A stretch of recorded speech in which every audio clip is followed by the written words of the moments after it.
Hello दोस्तों, DN class में आपका स्वागत है। SSC GD previous year math solution के इस सीरीज में आज हम एक नया सेट लेकर आपके सामने आए हैं जो 21/2/2024 का थर्ड शिफ्ट का मैथ सॉल्यूशन है। आइए आज की क्लास स्टार्ट करते हैं। तो इस सेट का जो पहला सवाल है वो है हमारा यहाँ परसेंटेज से औसत से दिया गया है कि एक विद्यार्थी के 6 विषयों में प्राप्त औसत अंक 75 है। यहाँ देखिए कहता है कि 6 विषय है और इसका औसत कितना है, 75 है। यदि उस विद्यार्थी को एक विषय में 80 अंक प्राप्त होते हैं तो शेष विषयों में प्राप्त कुल अंक कितने होंगे।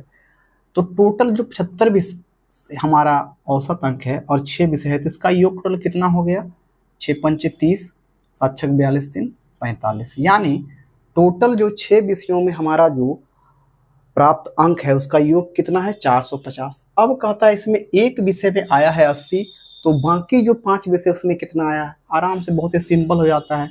जो छठा विषय है उसमें 80 आया है, यानी 450 में आप 80 माइनस कर देंगे तो जो 5 विषय का जो योग है वो निकल जाएगा।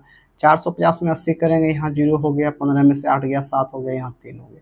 यानी शेष जो बचता है हमारा 5 सब्जेक्ट, उसका जो अंक है उसका योग कितना निकल जाएगा, 370।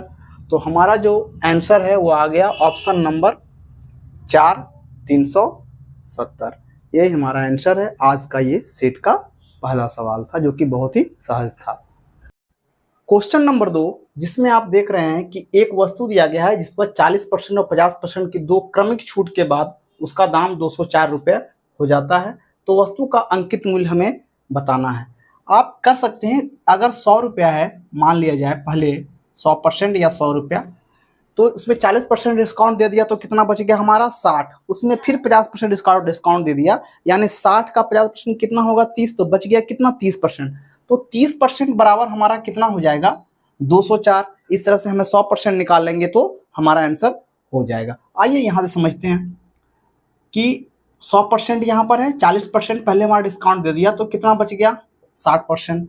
60% के बाद फिर बोलता है कि 50% फिर डिस्काउंट दिया तो 60 का 50% कितना हो जाएगा, 60 माइनस 30 बराबर कितना हो जाएगा, 30%। यानी 30% जो बचा है यही हमारा विक्रय मूल्य है और कितना दिया गया है, 204। तो जब 30% बराबर है 204 तो 100% बराबर कितना होगा, 1% बराबर हो जाएगा। यहाँ से देखिए 204 बटा 30 हमें निकालना है 100%, यही हमारा विक्रय मूल्य होगा। तो 204 बटा 30 और गुना 100, यहाँ से कट कर दीजिए, 3 से काटिए, 3 छक 18 बच गया, 2 3 8 24, ये कट गया। 68 को 10 से गुना करेंगे कितना हो जाएगा, 680। Option number 2। इसके बाद अगर आप ऐसे समझ गए तो ठीक है, नहीं तो आप ऐसे भी कर सकते हैं। यहाँ पर मैं छोटा सा बना देता हूँ इसको, ये हो गया अगर टाइप 1, यहाँ पे टाइप 2 कर देता हूँ। सिंपल से मान लिया जाए कि अंकित मूल्य पता नहीं है तो मान लेते हैं अंकित मूल्य x है। 40% छूट दिया, कितना बच गया, 60 बटा 100। फिर 50% छूट दिया तो 50 छूट दिया, कितना बचा, 50 बटा 100। तब दाम कितना हो जाता है, 204 रुपया। इसको भी आप सॉल्व करेंगे, आंसर वही आएगा। यहाँ देखिए 2 हो गया, यहाँ से ये कट गया, यहाँ से काट दीजिए, यहाँ पर 3 हो गया, 3 से इधर काटेंगे कितना आएगा, 3 छक 18, 3 8 24। 68 को 10 से गुना कर देंगे, x बराबर 68 गुना 10 बराबर हो गया 680। तो हम दोनों तरह तरीका से बना सकते हैं, लेकिन ये हमारा थॉट प्रोसेस है। इसको बनाने से क्या होगा, आप इससे जल्दी बना पाएंगे। देखने में बड़ा लग रहा है लेकिन ये जो कैलकुलेशन है ये सारा आप मुंह जवानी कर पाएंगे। तो ये तरीका आसान है, आप ये सीख सकते हैं, लेकिन आपको फाइनली इस पे आना पड़ेगा, तब आप स्पीड में इस मैथ को हल कर पाएंगे। अगला प्रश्न जो कि हमारा क्षेत्रफल से दिया गया है, आप देख रहे हैं कि यदि समकोण त्रिभुज की सबसे लंबी भुजा 17 सेंटीमीटर है और ऊंचाई 15 सेंटीमीटर है तो समकोण त्रिभुज का क्षेत्रफल ज्ञात कीजिए। अब देखिए, अगर ये समकोण त्रिभुज है तो आप जानते हैं कि इसमें सबसे लंबी भुजा कौन सा होता है, ये होता है हमारा कर्ण। ये हमारा लंब है और ये हमारा आधार है। अब देखिए कहता है कि यदि समकोण त्रिभुज की सबसे लंबी भुजा 17 सेंटीमीटर है, यानी हमको ये पता है ये कितना है 17 सेंटीमीटर, और ऊंचाई 15 सेंटीमीटर है, यानी ये भी पता है 15 सेंटीमीटर। तब कहता है कि आप जो है क्षेत्रफल बताइए। तो क्षेत्रफल होता क्या है 1/2 गुना आधार गुना ऊंचाई, लेकिन आधार हमको पता नहीं है, तो यहां से हम आधार निकालेंगे। आपको पता है कि समकोण त्रिभुज में जो सबसे बड़ी भुजा का वर्ग होता है अन्य दो भुजाओं के वर्गों के योग के बराबर होता है। ये हमने पढ़ा है पाइथागोरस थ्योरम में, ठीक है। तो सबसे बड़ी भुजा का वर्ग यानी कर्ण का स्क्वायर यानी 17 का स्क्वायर बराबर लंब स्क्वायर और जोड़ आधार स्क्वायर। तो लंब स्क्वायर हमारा 15 का स्क्वायर प्लस आधार स्क्वायर हमको पता नहीं है, यही निकालना है। अब 17 का स्क्वायर होता है कितना 289, 15 का स्क्वायर उठा के इधर ले आते हैं -225 बराबर हमारा कितना हो गया, इन दोनों को माइनस करेंगे तो 9 में 5 गया 4 और 8 में 2 गया तो 6। ये जो है स्क्वायर में है, तो आधार स्क्वायर बराबर 64, आधार बराबर कितना हो जाएगा, आधार बराबर इसका रूट 64 बराबर कितना हो गया 8, यानी ये हमको मालूम हो गया 8 सेंटीमीटर। अब हम निकाल सकते हैं त्रिभुज का क्षेत्रफल। क्या होता है क्षेत्रफल बराबर 1/2 गुना आधार, तो आधार हमारा 8 गुना ऊंचाई, ऊंचाई कितना 15, 2 चौके 8, 15 चौके 60 सेंटीमीटर स्क्वायर। यही हमारा निकल गया क्षेत्रफल, ऑप्शन नंबर 4।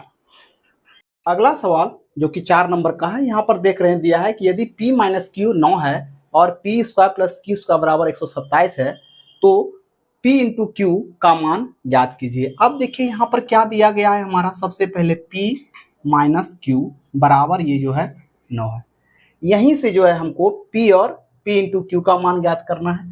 अब देखिए हम क्या करते हैं, दोनों साइड स्क्वायर कर देते हैं, स्क्वायर ऑन बोथ साइड, दोनों ओर वर्क करने पर ये क्या आ गया a - b का होल स्क्वायर। आप जानते हैं क्या होता है a² + b² - 2ab, तो 2 × p × q, और इधर कितना हो जाएगा 9 का स्क्वायर करेंगे तो 81।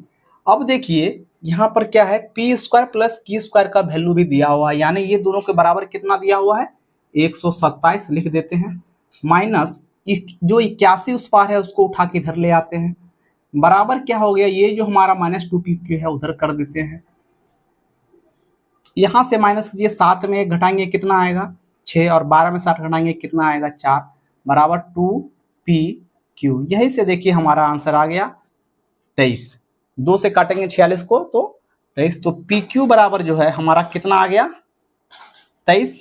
यही हमारा आंसर है, ऑप्शन नंबर 3।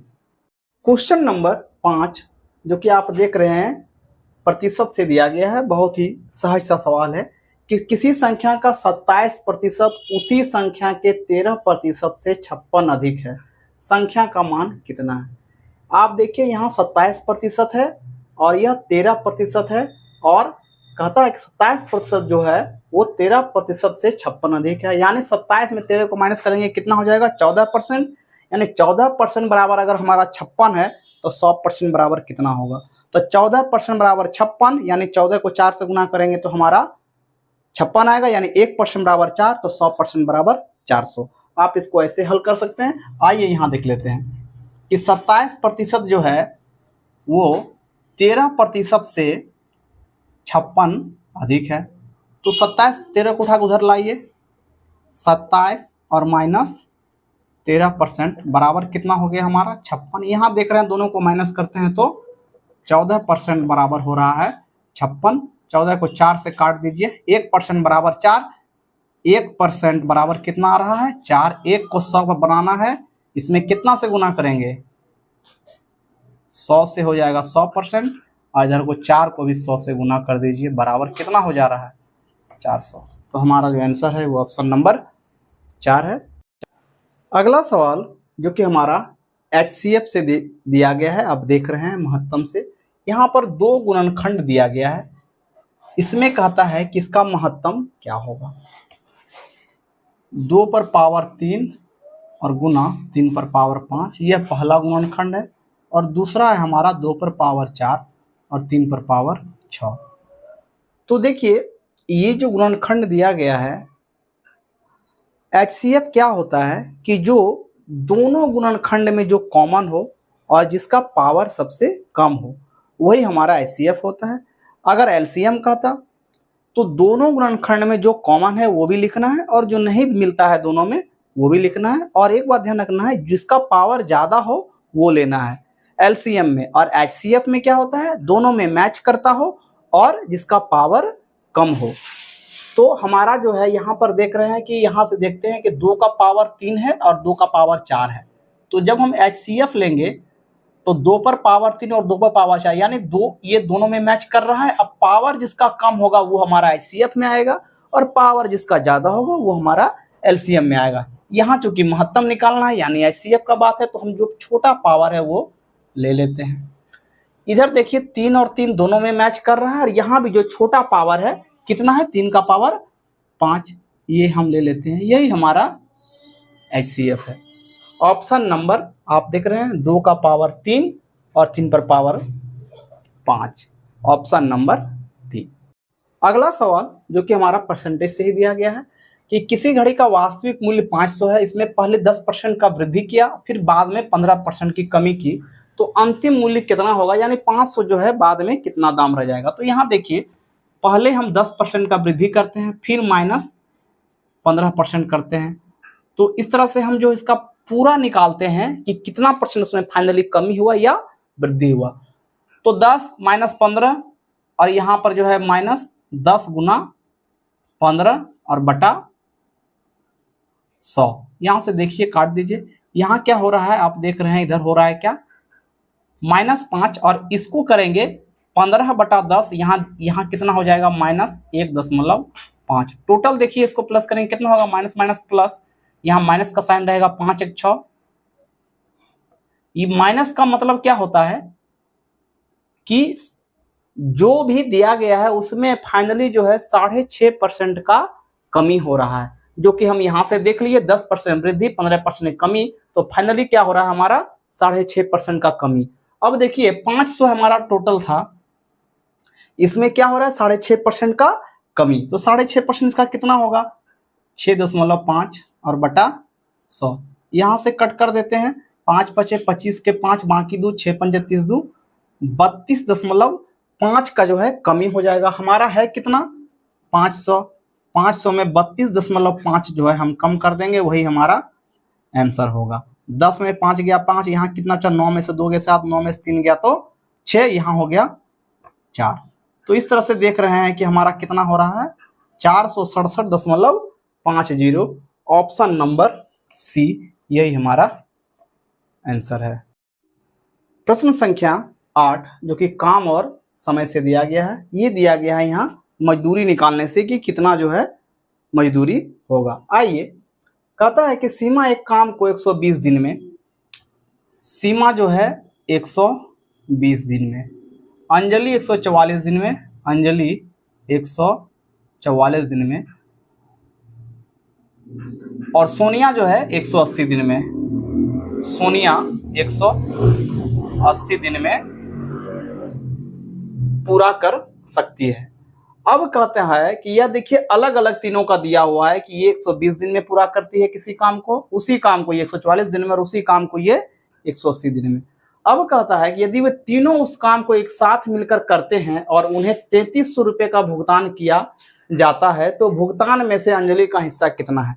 यानी तीनों अगर मिलकर काम करती है तो उनको शामिलात रूप से जो है 3300 रुपये का भुगतान होता है, मजदूरी वो प्राप्त करती है। अब बताना है कि उसमें से अंजलि का जो हिस्सा होगा वो कितना होगा। तो हिस्सा का डिस्ट्रीब्यूशन कैसे होता है, आप जितना काम करेंगे, जितना आपका एफिशिएंसी है उसके हिसाब से आपको जो मजदूरी है उसका बंटवारा होगा। जो जितना ज़्यादा काम करेगा वो उतना ज़्यादा मजदूरी प्राप्त करेगा, जो जितना कम काम करेगा वो उतना कम मजदूरी प्राप्त करेगा। आइए यहाँ से देखते हैं। तो यहाँ से अगर हम सबका एलसीएम ले लें तो देख रहे हैं यहाँ पर इसका हम एलसीएम निकाल सकते हैं, वही आएगा। यहाँ से मैं अब देखिए यहाँ पर 120 है, 144 है और 180 है। देखिए इसमें कॉमन क्या है, कॉमन जो है वो हमारा है 12 12 दहें 120, ये भी कट रहा है 12 से 144, 12 गुना 12 और 12 गुना 15 करेंगे, 12 गुना 15 180 होगा। यहाँ देखिए हमारा जो बच गया, कितना बच गया, 12 को 120 में करेंगे तो यहाँ बच गया 10। यहाँ देखिए 144 में 12 लगाएंगे तो यहाँ बच गया 12, और 12 को इसमें लगाएंगे तो बच जाएगा हमारा 15। तो जो हमारा एलसीएम आएगा वो इतना आएगा। इसको हम इसी रूप में छोड़ देते हैं, हमको सहज होगा करने में, बाद में उसको गुना कर लेंगे। अब देखिए 120 से इसमें भागा लगाएंगे, जो इसका क्षमता है वो निकल जाएगा। यहाँ पर मैं लिख दे रहा हूँ एफिशिएंसी, ठीक है। अब देखिए क्या होता है कि 120 से इसमें भागा लगाएंगे तो ये जो हमारा 12 गुना 10 120 कट जाएगा, 12 गुना 15 कितना होता है 180, यानी इसका जो क्षमता निकल गया, ये दिख नहीं रहा है, यहां पर मैं लिख देता हूं क्षमता। अब देखिए इसका जो क्षमता निकल गया वो कितना निकल गया 180। इसके बाद देखिए ये है 144 से इसमें भागा लगाएंगे तो 12 और 12 144 हो गया, ये दोनों खत्म हो जाए, क्या बच जाएगा यहाँ 10 और यहाँ 15, 15 गुना 10 कितना हुआ 150। इसका जो क्षमता होगा वो हो जाएगा 150। अब देखिए 180 से इसमें भागा लगाएंगे तो 15 गुना 12 ये कट जाएगा 180, क्या बच जाएगा 120। इस तरह से हमें जो है तीनों का क्षमता प्राप्त हो गया। आप देख रहे हैं सबसे ज्यादा जो क्षमता है वो किसका है, इसका है एस, यहाँ सीमा का, उसके बाद जो है हमारा अंजलि का, उसके बाद जो है सोनिया का।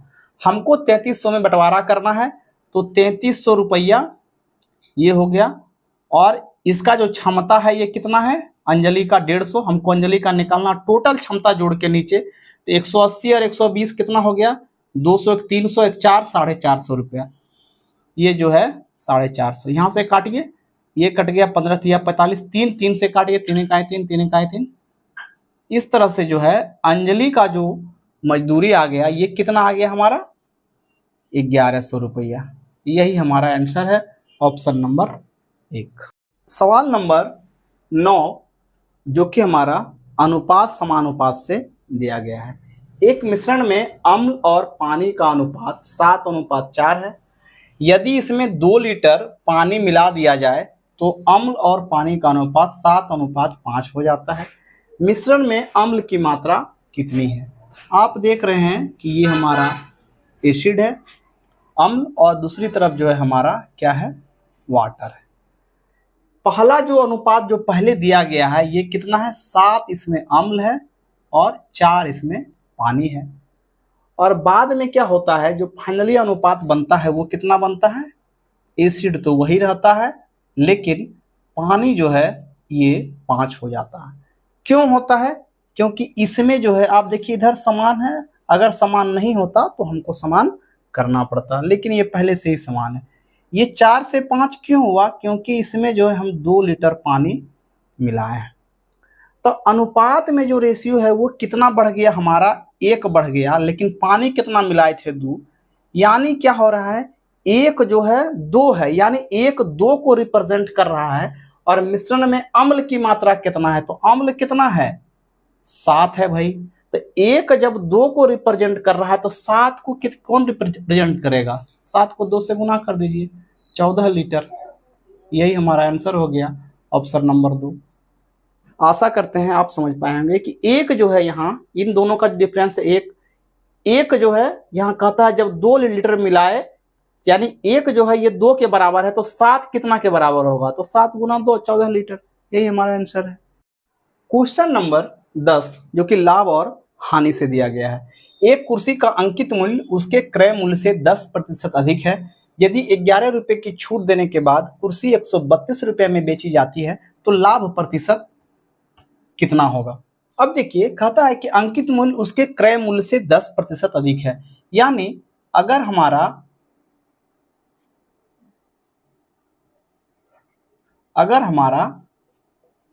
क्रय मूल्य अगर 100 होता है तो अंकित मूल्य हमारा कितना हो जाएगा, अंकित मूल्य कितना हो जाएगा 110% हो जाएगा। अगर ये 100 है तो ये 110% हो जाएगा।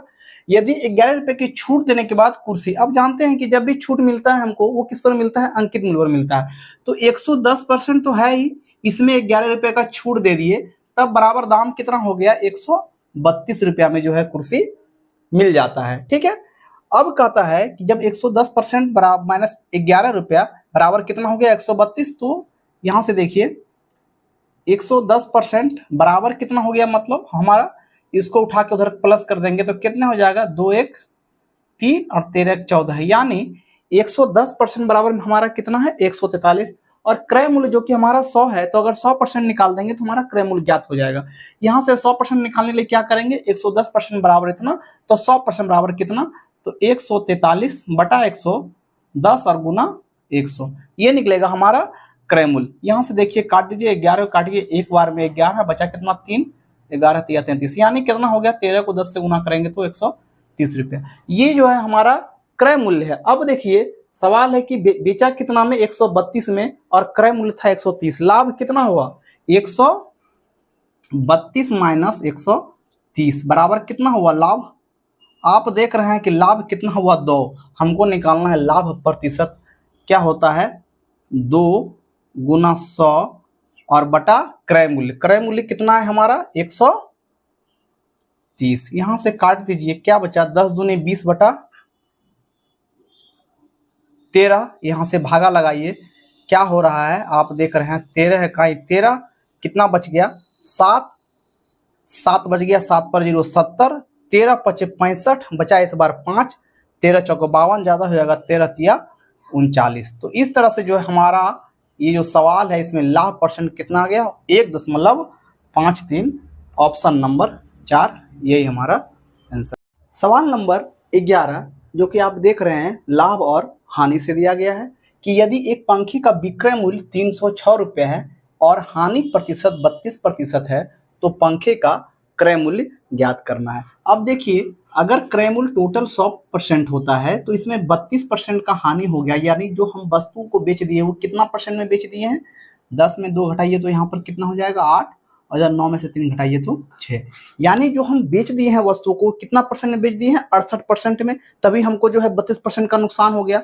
और 68% का वैल्यू दिया गया है कि जो हम बेचे हैं जितना में, 306 रुपया में, यानी देखिए 68% बराबर हमारा कितना है, 306 है। अगर हम 100% निकाल लेते हैं, वही हमारा जो होगा क्रय मूल्य होगा। तो यहाँ से 68% बराबर इतना, तो 100% बराबर कितना, क्या करेंगे, 306 और बटा 68, ये 1% हो गया, इसमें 100 गुना कर देंगे, 100% निकल जाएगा, ये हो गया 100% बराबर, यानी यही हमारा सीपी है, यही हमारा क्रय मूल्य है।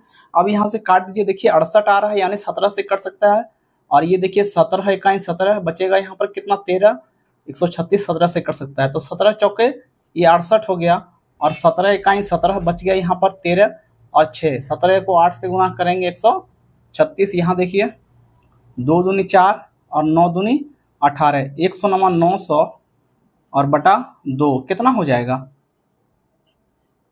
450 रुपया, ये कट गया। तो इस तरह से जो हमारा क्रय मूल्य निकला वो कितना निकल गया, 450। Option number 3। अगला सवाल जो कि हमारा अनुपात समानुपात से दिया गया है, कहता है कि एक विद्यालय में कुल 560 विद्यार्थी हैं, विद्यालय में लड़के और लड़कियों का अनुपात 13:15 है। यदि विद्यालय में 40 और लड़कों का दाखिला हो जाता है तो लड़के और लड़कियों का जो नया अनुपात होगा वो क्या होगा। आइए देखते हैं। सबसे पहले देखिए आप कि जो पहला अनुपात हमारा दिया गया है वो कितना दिया गया है, 13:15 दिया गया है, यानी 13 यहाँ लड़का को रिप्रेजेंट कर रहा है और 15 जो है लड़कियों को रिप्रेजेंट कर रहा है। अब देखिए, और टोटल विद्यार्थी हमारा दिया गया है कितना, 560। अब देखिए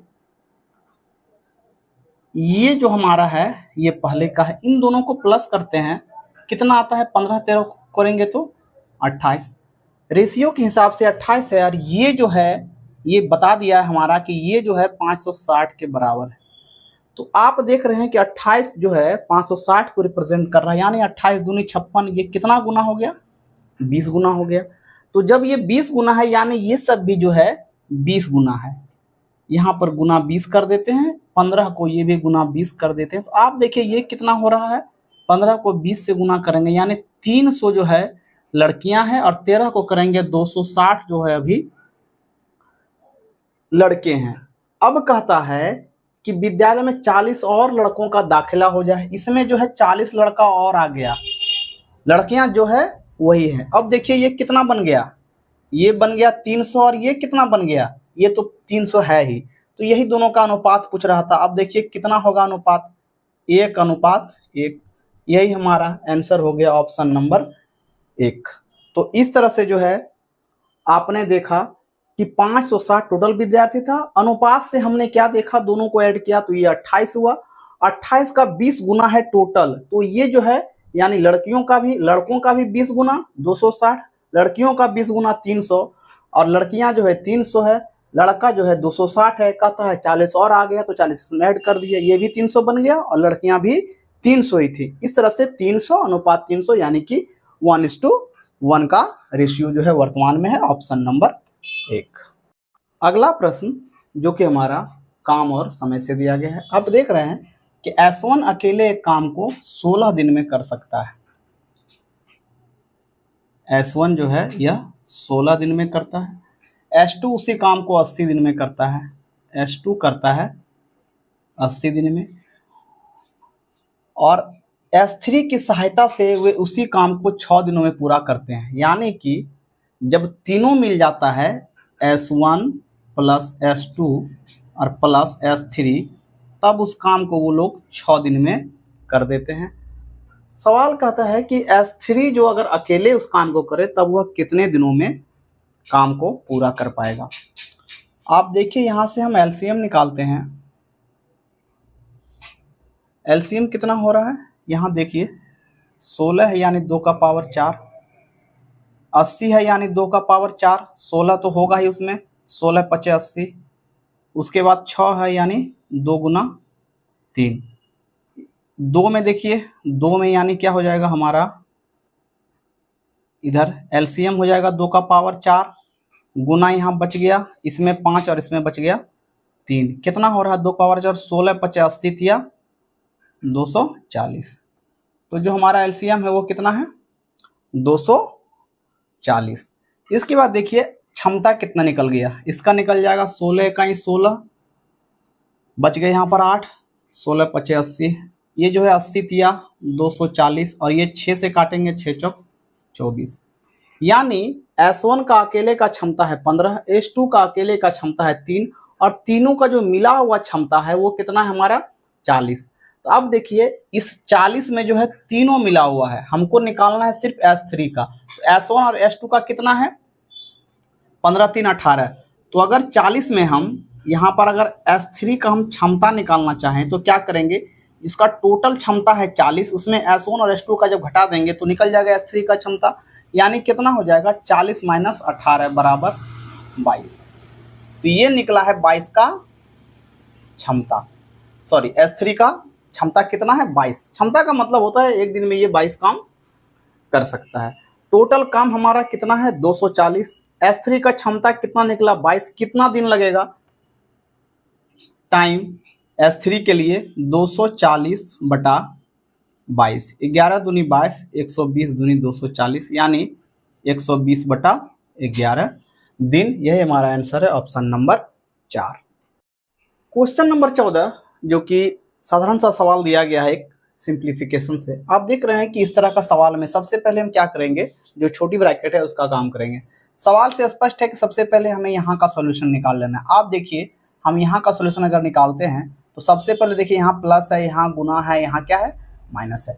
तो सबसे पहले क्या होगा, आप देखिए सबसे पहले यहाँ स्पष्ट है कि गुना होगा। 6 को 2 से गुना करेंगे कितना हो जाएगा 12, 12 में 9 को घटाइए कितना हो जाएगा 3, और 14 में 3 को जोड़ दीजिए, यानी ये कितना हो गया हमारा, ये जो हम ब्रैकेट का काम है यहाँ से इसके बदले में कितना लिख सकते हैं 17। ये दोनों को गुना कर दिए, 6 दूनी 12, 12 में से 9 को माइनस कर दिए कितना हो गया 3, 14 में जोड़ दिए 17 हो गया। अब आइए ये हम खत्म कर दे रहे हैं। अब देखिए यहाँ पर क्या है कि इधर गुना है, यहाँ पर 4 है, उसके बाद देखिए इधर भागा दिया गया है और यहाँ पे 68 है। यहाँ पर देखिए भाग और गुना दोनों है, तो दोनों में से हम पहले काम किसका करेंगे, पहले काम करेंगे हम भाग का, गुना का बाद काम बाद में, क्योंकि बोर्ड मास में पहले जो है डिवाइड आता है फिर मल्टीप्लाई आता है। तो हम क्या करेंगे 4 से इसको यहीं पे काट दीजिए, ये कितना हो गया 17, 17 को 17 से गुना करेंगे कितना होगा 289। अब देखिए हम सबसे यहाँ पहुंच जाते हैं, कितना हो गया 289, और इधर जो है हमारा फिर यहाँ भागा है, भागा फिर हमारा 289, कितना आएगा 1, ऑप्शन नंबर 4। अगला सवाल जो कि हमारा साधारण ब्याज से दिया गया है कि एक निश्चित धनराशि पर 13% की वार्षिक दर से 5 वर्षों में 2275 रुपया साधारण ब्याज प्राप्त होता है, वह धनराशि ज्ञात कीजिए। अब देखिए 13% वार्षिक दिया गया है, तो एक साल में 13%, तो 5 साल में कितना 65%, और 65% ब्याज है और ब्याज दिया भी गया हमारा 2275, यानी कि 65% बराबर है हमारा 2275। हमें 100% निकाल लेना है जो कि हमारा मूलधन होगा, तो 65% बराबर इतना, तो 100% बराबर कितना, क्या करेंगे 2275 बटा 65, ये 1% हो गया, और गुना 100 कर दीजिएगा तो 100% निकल जाएगा। यही 100% हमारा क्या है, मूलधन है। इसको सॉल्व कर लेते हैं। आइए, ये 65 है, 13 से कटेगा, कन्फर्म है। यहाँ देखिए 13 इकाई 13, कितना बच गया 9, 9 पर 7 97, 13 सती 91, कितना बच गया 6 पर 5 65, 13 पचे 65, और 13 से काटे तो 13 पचे यही 65, 5 से यहीं काट सकते हैं आप। 20, 175 दूनी कितना 350, और उस पर एक जीरो और दे दीजिए, यानी कितना हो गया हमारा 3500 रुपया मूलधन है। Option number 3। अगला प्रश्न जो कि हमारा चक्रवृद्धि ब्याज से दिया गया है कि 1000 रुपये पर 2 वर्ष के लिए प्राप्त चक्रवृद्धि ब्याज जो कि छमाही संयोजित होता है 464.1 रुपये है, वार्षिक दर कितनी है, हमें दर ज्ञात करना है। आप देख रहे हैं कि यहाँ पर छमाही संयोजित होता है। छमाही संयोजित होने का मतलब होता है कि जो कंपाउंडिंग होगा, यानी चक्रवृद्धि ब्याज की जो हम गणना करेंगे वो हर 6 महीने पर करेंगे। अगर तिमाही लिखा हो तो हर 3 महीने पर करेंगे, 8 महीना लिखा हो तो 8 महीने पर करेंगे। तो यहाँ पर क्या है, हमारा छमाही दिया गया है, यानी क्या होगा कि हर 6 महीने पर हम ब्याज का कैलकुलेशन करेंगे। आइए देखते हैं। सबसे पहले हम क्या करते हैं कि जो हमारा मूलधन दिया गया है और जो हमारा अमाउंट होता है इसका हम रेशियो निकाल लेते हैं। अब देखिए हमारा जो मूलधन है वो कितना है 1000 रुपये है, और अमाउंट जो है वो कितना है, इतना ब्याज हो गया, और हमारा जो मूलधन है ये दोनों को जोड़ देंगे, यानी मिश्रधन बराबर क्या होता है, चक्रवृद्धि मिश्रधन बराबर मूलधन प्लस चक्रवृद्धि ब्याज। तो 1000 और उसमें 464 जोड़ देंगे, कितना हो जाएगा 1464 और 0.1 है। आप देखिए यहाँ से 10 को उड़ाएंगे, नीचे जीरो आएगा, इस जीरो को हम यहाँ दे देते हैं। अब ये बन गया कितना 10,000, इधर बन गया 14,641। अब समझिए यहाँ पर हमारा समय दिया गया है 2 साल, और यह छमाही संयोजित होता है, यानी हर 6 महीना पर हम ब्याज का कैलकुलेशन करते हैं। तो टोटल 2 साल में हम कितना बार करेंगे, ये होता है हमारा टर्म। कितना टर्म होता है, तो आप देखिए टोटल 2 साल है, अगर 2 साल समय दिया गया है अगर, तो हर 6 महीना एक टर्म हुआ, फिर 6 12 महीना, फिर 6 18 महीना, और फिर 6 टोटल कितना हो जाएगा 1 2 3 4, हर 6 महीना का टर्म है, यानी टोटल 4 टर्म में हम ब्याज का कैलकुलेशन करेंगे। तो अब देखिए क्या करना है हमको, यहाँ पर जो हो जाएगा 10,000, इसके ऊपर हो जाएगा 1/, ये टर्म होता है यानी 1/4, इधर भी जो 14,641 है इसके ऊपर भी 1/4। अब यहाँ पर देखिए 10,000 है, यानी 4 जीरो है, तो ये तो हम 10 को 4 पावर 4 करेंगे तो आ जाएगा इतना। इसको देखिए ये 11 का पावर 4 है, आप 11 गुना 11 गुना 11 गुना 11 करेंगे 14,641 आएगा। क्योंकि यहाँ समझने वाली बात है कि ये जो है 10 से ये थोड़ा ज्यादा है, हमको देखिए इकाई का अंक 1 लाना है। इकाई का अंक कैसे 1 आ सकता है, जब भी हम गुना करेंगे तो या तो वर्गमूल निकल रहा है, यानी 4 बार गुना कर रहे हैं, 1 को 1 से गुना करेंगे तभी वो 1 रहेगा, या फिर 9 को 9 से गुना करेंगे तब हमारा 1 आएगा। तो 9 को 9 से गुना करेंगे, लास्ट में 81 आ गया, फिर 9 से गुना करेंगे, फिर 9 आ गया, फिर 9 से गुना करेंगे तो 1 आएगा। लेकिन जब हम 9 करने के लिए कितना होगा 19 में जाना पड़ेगा, और ये जो हमारा है वो बहुत ज्यादा हो जाएगा। तो हम देख रहे हैं कि 10 के नजदीक है, इसका मतलब ये 11 है। तो इसका मतलब हम इसको क्या लिख सकते हैं 10 पर पावर 4, और उसमें जो है गुना 1/4, इधर लिख सकते हैं 11 पर पावर 4 और गुना 1/4। इस तरह से ये 4 कट गया, 4 कट गया, तो जो हमारा P और A का जो रेशियो आ गया वो कितना आ गया 10 और 11। इसका मतलब क्या हुआ, अगर मूलधन 10 रुपया है तो हमारा जो अमाउंट है वो 11 है। तो देखिए ब्याज कितना हो गया 10 रुपया बन गया 11 रुपया, यानी ब्याज कितना हो गया 1 रुपया। 1 रुपया कितना पर 10 पर, तो यहाँ से हम निकाल सकते हैं दर 1 रुपया जो ये हमारा ब्याज है, और ये है 10 कितना % है, यहाँ से निकालेंगे तो 10% है। तो यहाँ से हम 10% निकाल रहे हैं, लेकिन आप ध्यान रखिए यहाँ जो है कंपाउंडिंग 6 महीना पर हो रहा है, इसलिए हमको 6 महीना का निकला 10%, तो हमको पूरा साल का निकालना है, तो क्या करेंगे इसमें, एक साल में कितना टर्म, 2 टर्म, तो इसको हम 2 से गुना कर देंगे, तो ये कितना हो जाएगा हमारा 20%। और ये ध्यान रखिएगा ये वार्षिक दर है, 20% वार्षिक है। हमसे वार्षिक ही पूछा था कि वार्षिक दर कितनी है, तो ऑप्शन नंबर 2 ये हमारा आंसर हो गया। नेक्स्ट क्वेश्चन हमारा आप देख रहे हैं कि औसत से दिया गया है, जो कि कहता है कि टी यू और भी का औसत भार, टी प्लस यू और प्लस भी का जो औसत भार है वो 42 है, यानी योग कितना हो जाएगा 126। उसके बाद टी और यू का औसत भार 40 है। यहाँ देखिए टी प्लस यू का जो है वो दिया गया है 40, और उसके बाद जो है यू और भी का एक ही में हम कर दे रहे हैं, यू और भी का दिया गया है 36। तो टी और यू का कितना दिया गया था हमारा 40, यानी 40 गुना 2, प्लस यू और भी का कितना दिया गया था 36, यानी 36 गुना 2। टोटल को हम जोड़ते हैं, 40 दूनी 80 और 36 दूनी 72, तो 80 और 72 कितना हो जाएगा हमारा 152। आप देख रहे हैं कि यहाँ पर क्या हो जा रहा है, ये हमारा तीनों का योग 126 है, इसमें देखिए 4 आदमी हो गया, तो यहाँ पर क्या हुआ है, ये u जो है, आप ध्यान देंगे इस बात को, u को हम दोनों में काउंट कर लिए, इधर भी u को काउंट किया गया, उधर भी u को काउंट कर दिया गया है। और यहाँ पर अगर सिंगल u होता तो हमारा 126 ही होता, यानी इसमें u जो एक एक्स्ट्रा बढ़ गया है, इसी कारण इसका जो है जो हमारा योग है 152 हो गया है। तो अगर हम इसको u को 1 निकाल दें तो हमारा जो है फिर इतना ही आ जाएगा। तो कैसे पता चलेगा कि कितना है, तो 126 और 152 हो गया, यानी एक u कितना हो गया 26 हो गया, स्पष्ट है। यहाँ से क्या करेंगे हम, 152 माइनस 126 बराबर कितना निकल जाएगा हमारा 26, यही हमारा आंसर आ जाएगा। ये हो गया u बराबर हमारा 26, ऑप्शन नंबर 3। क्वेश्चन नंबर 18 जो कि हमारा दिया गया है विभाज्यता के नियम से। यहाँ देखिए कहता है कि कौन सी संख्या 11 से विभाज्य है। तो पहले हमको समझना पड़ेगा कि 11 से जो विभाज्यता का है उसका नियम क्या है। 11 से विभाज्यता का नियम क्या होता है कि कोई भी संख्या अगर यहाँ पे लिखते हैं तो इसका जो अल्टरनेट डिजिट होता है, अल्टरनेट का मतलब ये 7 हो गया, ये 5 हो गया, और इधर से लेते हैं तो ये, इन दोनों को अगर अलग अलग हम योग करें तो 7 2 9 5 14, इधर कितना हो रहा है 8 6 14। तो अगर देखिए इन दोनों का जो अंतर है ये 0 आ जाए या 11 का कोई गुणज आ जाए, तो यहाँ पर तो स्पष्ट है कि 0 हो गया, 7 2 9 5 14 है, और इधर से भी 14 है, यानी कि ये 11 से पूरी विभाज्य होगा। तो आप समझ पा रहे हैं कि 11 से विभाज्यता का नियम क्या होता है, या तो जो अल्टरनेट डिजिट का जो नंबर होता है उसका योग का अंतर, यानी पहले दोनों को आपस में जोड़ते हैं और उसके बाद दोनों को घटाते हैं, अगर वो 0 हो जाए या 11 का कोई गुणज हो जाए। 11 का गुणज होने का मतलब होता है या 11 हो जाए, 22 हो जाए, 33 हो जाए, 44 हो जाए, 55 हो जाए, यानी वो 11 के टेबल से पूरी करता हो, यानी वो जो पूरी संख्या है वो 11 से विभाज्य होगी। आइए यहाँ ऑप्शन से चेक करते हैं। यहाँ 4 1 5 और इधर 9 6 कितना हो गया हमारा 15, तो 15 में 5 घटाएंगे ये 10 आएगा। तो क्या ये 11 से विभाज्य है? नहीं है, तो ये हमारा ऑप्शन आंसर नहीं हो सकता है।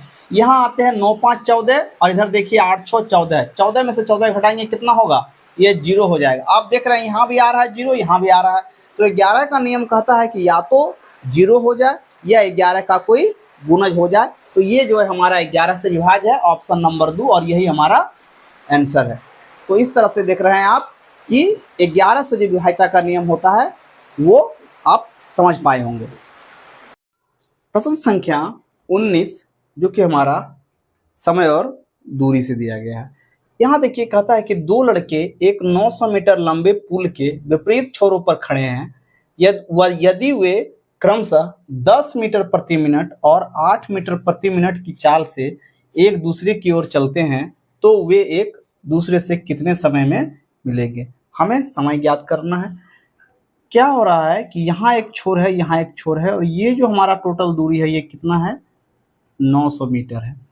अब देखिए क्या हो रहा है कि एक जो है एक इधर से इधर जा रहा है और एक इधर से इधर जा रहा है। इसका चाल 10 मीटर प्रति मिनट है और इसका चाल है 8 मीटर प्रति मिनट। हमें बताना है कि ये दोनों आपस में कब मिल जाएगा। तो क्या होगा, टोटल दूरी जो है वो 900 है, और सापेक्ष चाल क्या होता है, जब दोनों एक दूसरे की ओर जा रहा है, दोनों का डायरेक्शन जो है अपोजिट है, एक इधर जा रहा है और एक इधर जा रहा है, तो क्या होता है, दोनों का चाल आपस में जुट जाएगा। तो चाल कितना हो जाएगा, इधर 10 और इधर 8, कितना हो जाएगा, 18 मीटर प्रति मिनट। यहां से हम भाग लगा देते हैं, टोटल 900 हमको तय करना है, तो 18×5 = 90, और हमारा जो है ये कितना आ गया, 50 मिनट। 50 मिनट में दोनों जो है एक दूसरे को पकड़ लेगा और मिल जाएगा। यही हमारा आंसर है, ऑप्शन नंबर 1। आज के सेट का यह अंतिम सवाल, जो कि हमारा 20 नंबर का सवाल है, कहता है एक वस्तु के क्रय मूल्य और विक्रय मूल्य के बीच 120 रुपए का अंतर है। यदि लाभ प्रतिशत 10% है तो विक्रय मूल्य क्या होगा। अब देखिए यहाँ पर स्पष्ट है कि लाभ हो रहा है, तो क्रय मूल्य और विक्रय मूल्य का जो अंतर होता है वही तो लाभ होता है। लाभ बराबर क्या होता है हमारा, कि विक्रय मूल्य में क्रय मूल्य को घटाते हैं, यानी जो उसका अंतर होता है वही हमारा लाभ होता है। और प्रश्न में कह दिया है कि 10% हमारा लाभ हो रहा है और दोनों का अंतर दिया गया है हमारा 120, यानी लाभ भी पता है कि 120 रुपया हो रहा है और परसेंटेज भी पता है कि 10% लाभ हो रहा है। यानी कि प्रश्न से ही स्पष्ट है कि 10% बराबर हमारा कितना है, 120 है। अब देखिए कहता है कि विक्रय मूल्य ज्ञात करना है। अगर किसी वस्तु को 10% लाभ पर बेच रहे हैं, इसका मतलब विक्रय मूल्य क्या हो गया, 110%। 10% हानि पर बेच रहे हैं, इसका मतलब 90% में बेच रहे हैं। तो यहाँ हमको विक्रय मूल्य पता करना है, जो कि कितना है, 10% लाभ पर बेच रहे हैं, तो कितना है, 110% निकालना है। 10% बराबर 120, तो 110% बराबर कितना, तो कितना हो जाएगा, 120। 10% बराबर 120, तो 1% बराबर 120/10, और हमको सीधा निकाल देते हैं 110%, जो कि निकल जाएगा हमारा विक्रय मूल्य। आप यहाँ से कट कर दीजिए, कितना हो रहा है, 11 को 12 से गुना करेंगे, 12 का 12, तो 2 बाकी बच गया, 12 का 12 और 1 1320 रुपया। ऑप्शन नंबर 1 ये हमारा इस सवाल का आंसर है। तो आज हमने SSC GD previous year math solution में एक नए सेट का मैथ सॉल्यूशन देखा। आगे के वीडियो में हम दूसरा सेट को आपके समक्ष जो है लेकर आएंगे। वीडियो देखने के लिए बहुत बहुत धन्यवाद।